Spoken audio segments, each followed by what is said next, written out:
Only a few people in my year group know that I'm trans, and when they do know, they still don't care. I mean, it doesn't change anything. When I came out, I wasn't at the school, I was at a different school. The staff at my old school, they made quite a big deal about me being trans. They still kept me in the girls' toilets, which gives me a lot of questions. I used to sneak into the boys' toilets, because every time I went in, they would say, oh, there's a boy in the girls' toilets. If they want to be a boy or a girl, and you're telling them that they can't go into the gendered toilets that they would like to go in, kind of makes them feel like it's not possible to be transgender. I was very stressed until I got blockers. Originally, before anything happened, I was happy because there was nothing to say that I wasn't, a boy, and there was nothing. But then as it started to get a bit more obvious, I got very, very worried. I feel really lucky to be able to have blockers this early, because a lot of people don't.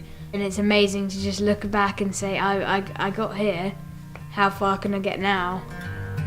I became aware of Joe when he was in year 4, and I knew that it had been a bit difficult, that there had been things that he'd found hard, like toilets and trips and swimming and things like that. We just put provisions in place. So, for example, if we knew that we were going swimming, we made sure that we spoke to his mum and spoke to him and said, okay, how are we going to do this? How would you feel? And then we would put whatever he felt and whatever his mum felt, we would marry that together with what we were able to do. Also with things like trips and stuff, it was things like, getting ready for bed and things, and making sure that things were in place for him. For example, Joe would get changed with the boys, but he would wear a vest on PE days, so that he only had to go down to his vest. At the end of the day, I think if you don't communicate about it, it's only going to get more awkward. So, we just make sure that we keep the lines of communication open and make sure that he's happy and everybody else is happy. And if anybody isn't, then we deal with it rather than just ignore it and hope that it goes away. Dad decides to quit his job and head to New York City. The cowboy's running from himself, and she's been living on the highest shelf. Sometimes, and I think we both find this, that other people can be a bit of a barrier, but due to the fact that he is so cool and just takes it in his stride, actually is helping break those barriers down a little bit. Like any school, we have issues of name calling for every topic under the sun. If I do have to speak to children, I just make it very clear that whatever they have said is not appropriate. It needs to be acknowledged that these things are not easy routes to take, and that Joe has chosen a route that is difficult because it's worth it. And all we can do really is just be there if like with any child, if they break down, put them back together again and send them off. Lady, running down to the riptide, taken away to the dark side. I wanna be your left-hand man. I love you when you're singing that song, and I got lump in my throat 'cause you're gonna sing the words wrong. People ask, what do we do when Joe came out? Well, Joe didn't really come out, and I always think of it as that it was our realisation rather than Joe's realisation. And if there was his realisation, it was, oh my goodness, everyone thinks I'm a girl. And it was then how we responded to that. So there wasn't a particular moment where we all sat down and went, oh right, really? There were little bits that started to build up. So Joe's transition has been very, very gradual, hardly noticeable, and I suppose that the change in pronouns happened quite quickly for school's point of view, because it happened over a summer holiday, and then when we came back off holiday we had a conversation, I think in the car on the way home, didn't we? Where we said, well, how was that? How does that feel? And you said, great, can we do it at school and everywhere, please? So school didn't get a lot of notice about that final change, and that really was the last thing. But they just did it, didn't they? No questions asked.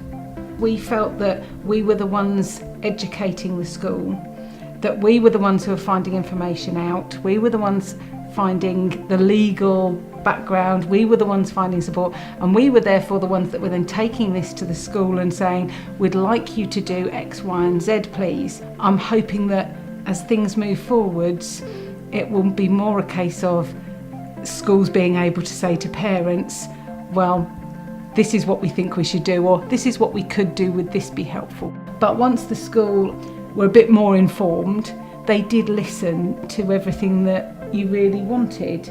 They just seemed to take it all in their stride. And Miss King certainly, she wasn't fearful of getting anything wrong.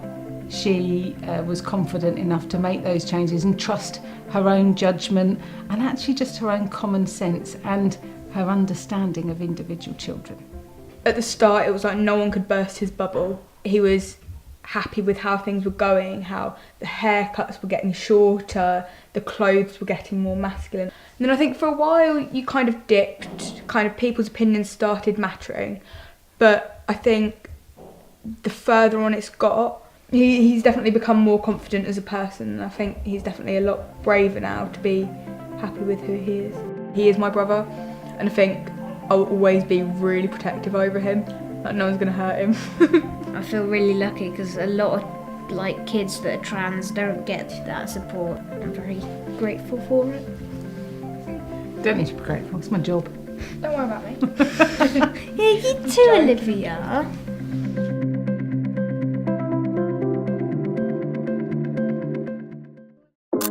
If you look closely at artworks and portraits of certain Victorians, you might notice a recurring image. Green carnations attached to the lapel of a jacket. Green carnation was something that Oscar Wilde brought into the public. A signifier of their identity, and encouraged his circle of friends also to wear the green carnation. There was a special shop in London where you could get green carnations from. They were dyed green, they weren't a natural green colour. Most people would always go for a white carnation, but a green one is something very strange, very queer. But these flowers are just one example of the many visual symbols throughout history that hinted at secret sexualities and identities that had been hidden. So, what other coded symbols can we find in the history of queer artwork?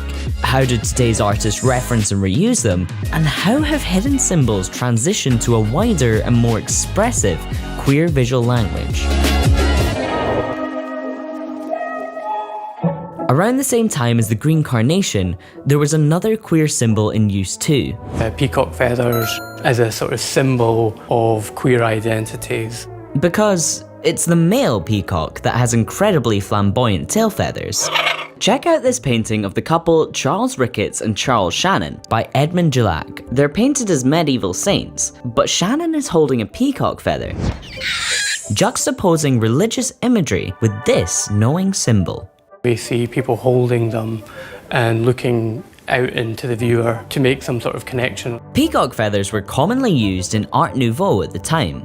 They're seen in Whistler's famous Peacock Room and recur through Aubrey Beardsley's black and white artworks. Nowadays, we have plenty of ways of anonymously communicating our sexual desires with different tribes. But on the dance floors of 1970s San Francisco, men relied on a secret visual code. A handkerchief hanging from a pocket. Men would wear different coloured handkerchiefs to denote their sexual interests.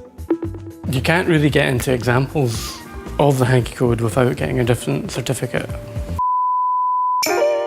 Of course, peacock feathers, handkerchiefs, carnations are but a few of the many, many queer symbols throughout history. All sorts of different shapes, colours and hidden meanings. There have always been coded messages in clothing, in badges and so on and so forth. There's the nautical star tattoo. Commonplace in lesbian communities. The lambda symbol. Designed by the Gay Activist Alliance in the early 1970s. In science, represents energy. There's one inspired by an animal. My favourite one is the lavender rhinoceros, which has a red heart. It emerged in the US, I believe in Boston, in the mid-1970s. Symbolises strength and resilience against adversity, because it's a much maligned animal. But some queer symbols emerge from less celebratory, more defiant beginnings. One of the most powerful and iconic subversions of imagery was the pink triangle, which was reappropriated from its use in Nazi concentration camps. It was sewed on people's uniforms when they were in prison to identify them as gay men in the concentration camps. There was other triangles as well. There was a black triangle, for example, that identified antisocial behaviour, and that included lesbians among them. In a way, it's been reclaimed by the communities in the same way that the word queer has been reclaimed. In the mid-80s, there was a campaign called Silence Equals Death, where they took that pink triangle and flipped it. That campaign was addressing the silence around the AIDS epidemic in both media and government at the time. There was thousands, tens of thousands, hundreds of thousands of people that weren't being represented. Historical artists have also frequently used the guise of classical or mythological identity to smuggle in references to LGBTQ+ sentiments and feelings. Comparatively to the Middle Ages, antiquity was a time of acceptance. Queer people might not have had the labels that we do today, but its freer, more open attitudes towards sexualities made ancient Greece and Rome a touchstone that artists throughout history returned to. Those people had found the vehicle in which to put their desire, kind of smuggle it into the thing that's existing and already allowed. Was it sanctioned by history and by great literature? It allowed the artist to sort of perhaps dwell on the beauty of the male figure. You can say, well, that's Hadrian and Antinous, or that's Achilles and Patroclus, or from the Bible, David and Jonathan. So artists use these figures, like Simeon Solomon's depiction of Sappho, a Greek poet from Lesbos, from which the word lesbian is derived, a sensual depiction of two women in embrace, dress slipping off a shoulder, two birds mimicking their form from behind. But it isn't just visual artworks in which queer code was used. From the 30s to the 60s, a vernacular slang called Polari was used by gay men. Polari is a form of slang language, which took words from lots of different places. There was around 500 to 600 words documented. From Yiddish, from slang terms used by circus performers, wrestlers apparently, merchant sailors too, and it was adopted by gay circles. Particularly gay men communicating with each other without risk. There are some words still used today that actually originated from Polari. Cottaging and cruising, which have particular connotations to them. But there are words like naff, which is a word from Polari. Which just goes to show the legacy of these kinds of codes. Malone tried to give her an Irish multi-palaver. Pauline told her to shove a shackle up her guyver. So, a variety of visual and linguistic codes can be seen throughout history, hinting at queer experiences and inner lives. But is there also a broader visual language that runs through history? Is there such thing as a queer aesthetic? It's hard to sort of say what a queer aesthetic is without stereotyping someone, I think. There isn't any one experience. Queerness is something that's difficult to describe. It's multitudinous. There are lots of voices with different lived experiences and different opinions trying to be expressed. Aesthetics change with time. We are every colour in the spectrum, aren't we? Nonetheless, throughout art's history, LGBTQ+ artists have been inspired by their predecessors, so there are themes and motifs that emerge. Because we don't see many images which represent us, we have to find ourselves. We have to reappropriate the imagery that exists. There is a way in which material and imagery is recycled. And so they are there in our DNA without us necessarily directly referring to them. Whether it's the use of a certain colour or certain types of fashion. Images of kind of camp or drag. I associate it with otherness in a way, anything that is not societal norm or the heteronormative. Maybe there's a gaydar in painting. Of course, there are specific aesthetics and subcultures within the broader LGBTQ+ umbrella, like flowers, which recur from Gluck's coded still lives, to the floral compositions of Carl van Vechtem's photography of Harlem residents in the 30s and 40s, to Mapplethorpe's black and white flower photography.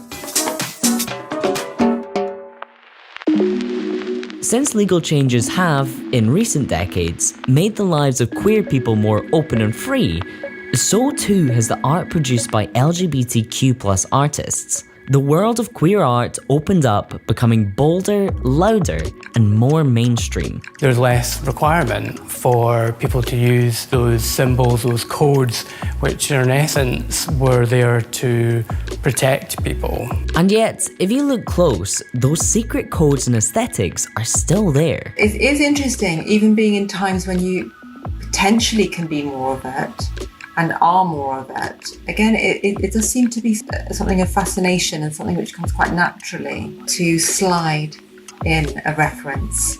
People will read it when they know what it is, but for others it might pass them by. For today's artists, really it's about exploring, analysing and challenging the visuals that have defined queer culture of the past. When we come to try to find our own language, how do we do that? How can we identify an authentic voice when everything that we are is developed as a consequence of everything that we see and everything that we know and all the expectations which are placed on us, etc.? We are all formed by the cultures that make us. And maybe it's these figures from the past, maybe it's these like myths, maybe it's other people who've made something before. And the way that I like to work with that when I get it is to kind of pick it apart and like to talk about both like the histories that form us and the kind of shortcomings of those histories. I thought I want to try to make some images which try to deal with that, try to deal with the difficulty of that. And so, secret languages are always with us, constantly evolving, resurfacing, and speaking to us.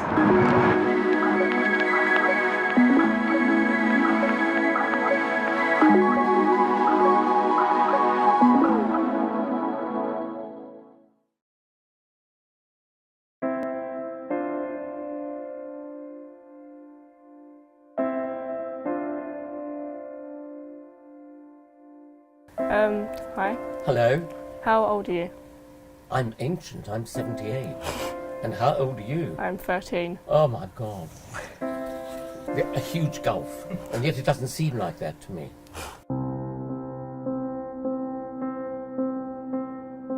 Hello, I'm Louise Peckham. I'm 13. I am in Year 8 at school and I am openly gay. I'm Roger. I shall be 90 in 5 months. I was a professor of history, long ago retired, and do I say at this point that I met Percy just over 51 years ago? I'm Percy. I'm 78. I met Roger when I was very, very young. I was 27. And practically in the grave. Yes, and didn't really want to get involved in a relationship. And here we are now, 51 years later.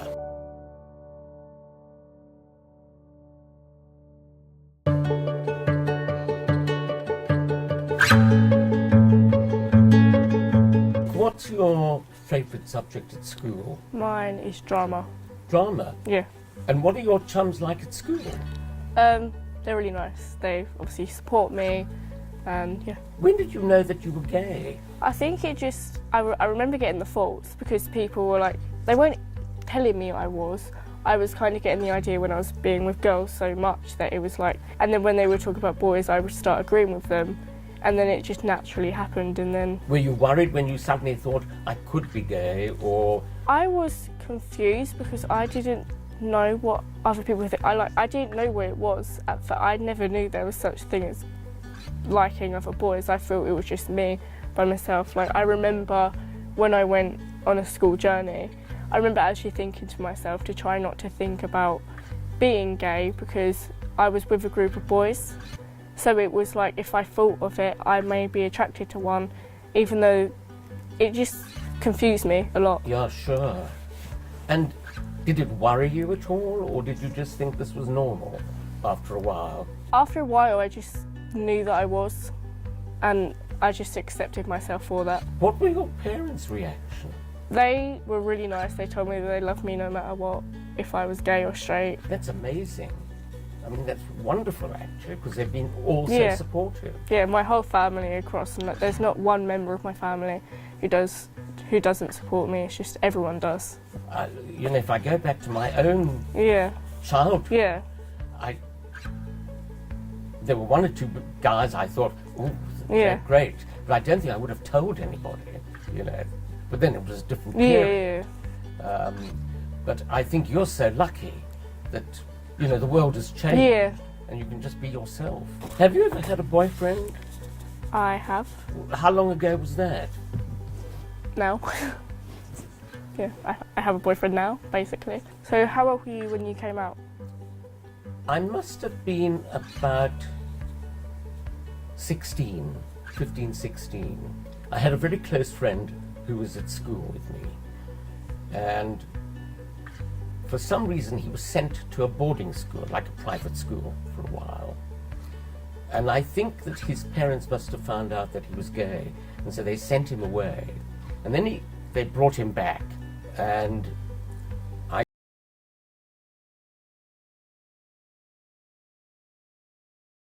You are valid and loved and exactly who you are, whether you're visible or not. My advice for teens who are thinking about coming out is to do it on your own terms. Don't feel pressure to come out just because you see a lot of, people are coming out at younger ages, and that's amazing for them. But if you're not ready to, don't do it. A really popular misconception is that there's just this one giant coming out experience, but the truth is you're gonna constantly be coming out wherever you go. I was really horribly depressed in high school, and after I came out, I didn't magically wake up the next morning feeling 100% confident in who I am and everything I can do in the world, but I felt so much better. While telling your story is incredibly important, maintaining your safety is even more important. If you are in an environment at this present moment that is unsafe for you to come out, it's okay to wait a few years until you are safe. Whether it's in a new environment such as a school, a workplace, and for me, I've kind of realized that my queerness is so salient to who I am that I have intentionally decided to not enter spaces where coming out would pose a problem. The first thing I do is come out because I want to be my most authentic self in whatever space I'm in. The frustration is totally understandable, it's real, it can be really painful and put you into a spiral that can be really damaging and difficult to get out of. But knowing that ultimately being a part of the queer community means more than any other label, I think would have really helped me a lot in high school. And I know a million people every day look at you and say it gets better, and that kind of fake voice, and it's, a whole anti-hate campaign. You're like, okay, you're saying it's gonna get better, but is it really gonna get better? And I'm telling you, it got so much better. But once you feel like you are safe, be unapologetic. Be unshameful in your identity and who you are. You will only love yourself more for it. And years down the line, when you realize that you have told your story and you do find joy in who you are, you will thank yourself, you will love who you are, and you won't remember the times that you felt as if you were hiding in the closet. Rates of depression and anxiety and substance abuse and assault and basically all of the terrible things in the world are higher for queer communities because we've been taught to hate ourselves, and you just gotta learn to love yourself through all the adversity. So for queer people of color, I think also having to function as students is an especially difficult and daunting task because that's something that, society doesn't warn you about. And kind of coping with these difficult situations is something that I've had a lot of trouble with, and for me, my way of confronting my trauma and the world around me has been through activism. I think probably the hardest thing for me when I came out in high school was not knowing what label to use. Am I bi? Am I a lesbian? I'm not sure if I still like guys or if I don't, and I really agonized over this decision for a long time, because I was like, what if I come out as a lesbian and then I have a crush on a guy later? Like, what happens? And like, are people not gonna let me do that? All of my friends, like most of us, are just like, no, we're queer, like whatever. But we all had that experience in high school where we were like so desperately wanted a community to identify with, and so much of that was finding a label that fit. The coolest part about coming out was having younger people at my high school come up to me and say, I'm queer too, and I didn't tell anyone until just now, and I didn't know there were other queer people in my immediate vicinity, and I was like, yes, oh my god, let's get together. And knowing that, like, regardless of what your specific identity is within that community, you have an entire new family and group of people who you can talk to and confide in, regardless of if they're bi or pan or whatever. And so trying to find that label, if that's something important to you, absolutely, I implore you to do that. But know that it's not going to entirely change your world and define who you are, and it's okay to be uncertain or to just want to stick within an umbrella or a general term for now. That's totally okay too. Do what you feel is right for you in the moment. And, you know, we talk about like being closeted, but sometimes you're not in the closet because other people are putting you in. Sometimes you need to be there for a little bit longer, and that's okay. It's hard to justify yourself constantly, but you don't have to justify yourself to yourself anymore. Staying safe is not shameful. In fact, it's more courageous to maintain your safety until the time is right.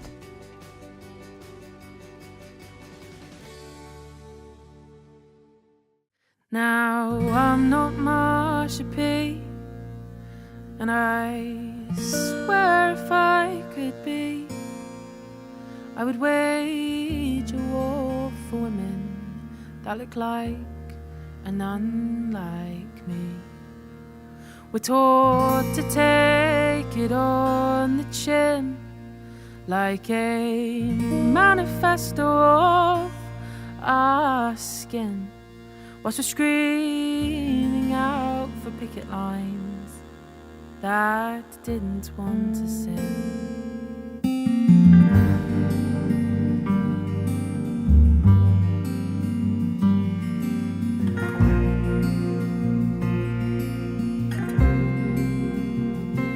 Did you hear them on the news last night? More bloodshed on the picket lines, and the journalists chose not to say what their protest was for. The Prime Minister is murmuring BS about austerity, and they're blurring out the hashtags in the name of the war, and it violates the community guidelines on the website. Say they're taking down our artwork and our language for good measure, and they say that it's for our own good. Let's not instigate civil unrest, but the lack of a single statement becomes the cabinet's grandest gesture. Wish I was more like Marsha P, putting myself on the line to create liberation for bodies that look like and unlike mine. We're taught to take it on the chin, like a manifesto of our skin, whilst we're screaming out for picket lines that didn't want to sin. People were throwing bottles and the police were out there with those clubs and things and the helmets on. Readers were saying no more police brutality. Yeah, they say all you drag queens under arrest. So we started to know just for wearing a little bit of makeup down 42nd Street. I went to my first Pride parade when I was just 13 years old. My dad told strangers he was gay, cause I was scared they'd guess it was me. I met a lady in a purple tent. She gave my arms temporary tattoos. She said, this is the life you've got, even if it's not the one you'd choose.